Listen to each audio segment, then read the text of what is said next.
Le roi Salomon, l'homme le plus sage qui ait jamais vécu, a écrit « Celui qui persiste dans son coup raide, après de nombreuses réprimandes, sera soudainement détruit sans remède. » Proverbe 29, 1. Être impénitent, c'est avoir un esprit têtu et obstiné, qui rend insensible au conseil ou à la correction de Dieu. L'apôtre Paul nous a prévenus des conséquences de l'impénitence. Par ton entêtement et par ton cœur impénitent, tu t'amasses un trésor de colère pour le jour de la colère de Dieu, où son juste jugement se révélera. Dieu rendra à chacun selon ses œuvres.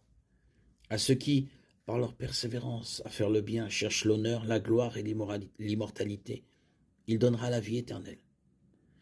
Mais à ceux qui, par esprit de rivalité, rejettent la vérité et suivent le mal, la colère et la détresse, à tous ceux qui font le mal, à tous ceux qui sont dans l'ignorance, à tous ceux qui ne se répandent pas, pendant la tribulation après 3 jugements différents de Dieu. Les méchants resteront impénitents malgré leur grande souffrance. Apocalypse 9, 20, 21, 16, 8, 11. La tragédie est que même si certaines personnes subissent les conséquences horribles de leurs péchés, elles continueront à ne pas se repentir. Existe-t-il un chrétien impénitent? D'après la Bible, pour devenir chrétien, il faut se repentir et croire. Un croyant en Christ est quelqu'un qui s'est repenti de son péché. Qu'en est-il alors des croyants qui professent leur foi, qui vivent dans le péché, impénitents? Il est fort probable qu'ils ne soient pas sauvés. Ce ne sont que de simples professeurs,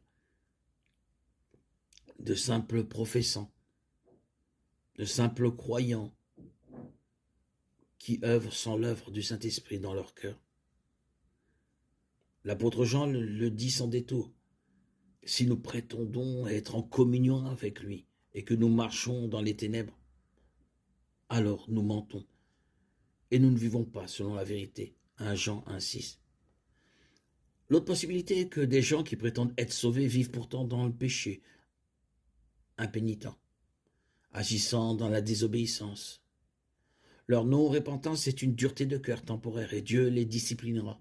Hébreux 12, 4, 13. Le péché conduit à la mort. 1 Jean 5, 16, 1 Corinthiens 11, 29, 31. Dieu rétablira finalement son enfant désobéissant dans la communion.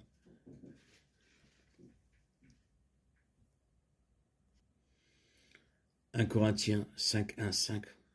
On entend dire qu'il y a parmi vous de l'impudicité, que cette impudicité n'est pas tolérée même chez les païens. Car tel homme a la femme de son père. Et vous, vous êtes orgueilleux. Ne devriez-vous pas plutôt vous lamenter que celui qui a fait cela soit exclu du milieu de vous? Car absent de corps, je suis présent d'esprit. Et comme présent, j'ai déjà prononcé un jugement contre celui qui a commis une telle action.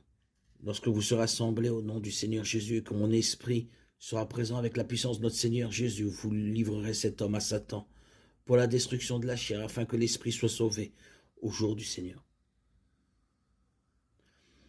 Le pécheur impénitent a besoin d'entendre la bonne nouvelle du salut de Dieu.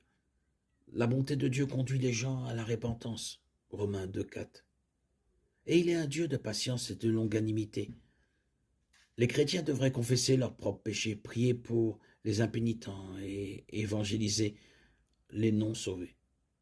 Il faut que les adversaires de la vérité soient redressés avec douceur, dans l'espérance que Dieu leur donnera la repentance pour arriver à la connaissance de la vérité, qu'ils reviendront à la raison et qu'ils échapperont au piège du diable qui les a saisis pour les soumettre à sa volonté. 2 Timothée 2, 25, 26.